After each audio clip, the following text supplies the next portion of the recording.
మేడ్చల్ జిల్లా పూడుప్పల్ కేశవనగర్ కాలనీలో శ్రీ అన్నపూర్ణ దేవి సహిత విశ్వనాథ విగ్రహ ప్రతిష్టాపన కార్యక్రమం ఘనంగా జరిగింది. ఈ కార్యక్రమంలో మంత్రి కోమటిరెడ్డి వెంకటరెడ్డి, ఆలేరు ఎమ్మెల్యే బీర్లా ఐలయ్య, మేడ్చల్ ఇన్ఛార్జి వజ్రపు యాదవ్, అదేవిధంగా పూడుప్పల్ మాజీ మేయర్ తోటకూర అజయ్ యాదవ్, స్థానిక కాంగ్రెస్ నాయకులు పాల్గొన్నారు. కాశీ విశ్వనాథ ఆలయాలు తక్కువ సంఖ్యలో ఉంటాయని, బోడుప్పల్లో ఈ ఆలయ నిర్మాణానికి ముందుకు వచ్చిన దాతలందరికీ స్వామివారి ఆశీస్సులు ఉండాలని అన్నారు.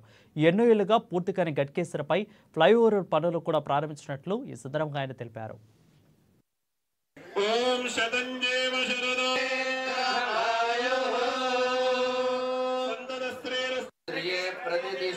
కాశీ విశ్వనాథ స్వామి ఆశీర్వాదంతో మీరు మీ కుటుంబాలు చల్లగా ఉండాలని స్వామివారిని ప్రార్థిస్తూ, ఇది తక్కువ దేవాలయాలు ఉన్నాయి. కాశీ విశ్వనాథ్ హైదరాబాద్ లో బోడుప్పల్ ప్రాంతంలో ఇంత మంచి ఆలయాన్ని కట్టుకోవడానికి ముందుకొచ్చి దాతలకు నేను పూనుకున్న వారందరూ కూడా మంచి జరగాలని భగవంతుని ప్రార్థిస్తూ, తప్పకుండా ప్రజలందరూ కూడా క్షేమంగా ఉండాలని కోరుకుంటూ స్వామివారిని ప్రార్థించడం జరిగింది.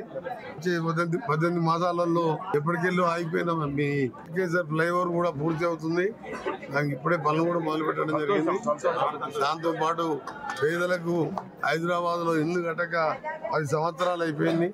అలాంటి వారికి సొంత జాగా ఉన్న వారికి ఇల్లు కట్టించే కానీ ఇంకా ఎన్నో చేసే కార్యక్రమాలకు మా ప్రభుత్వానికి, ప్రజాపాలనకు ఆ స్వామివారు మాకు ధైర్యాన్ని ఇవ్వాలని మా ముఖ్యమంత్రి గారికి, మా కేబినెట్ మంత్రులకు, మా ప్రభుత్వానికి మాకు అండగా ఉండు, మాకు ఆశీర్వదించి ప్రజలకు సేవ చేసే అవకాశం కల్పించాలని, ముఖ్యంగా ఇంత మంచి ఆలయాన్ని కట్టుకొని చేసిన పాల్గొన్న ప్రతి దాతలతో పాటు ఇంతమంది శిల్పులను శిల్పులకు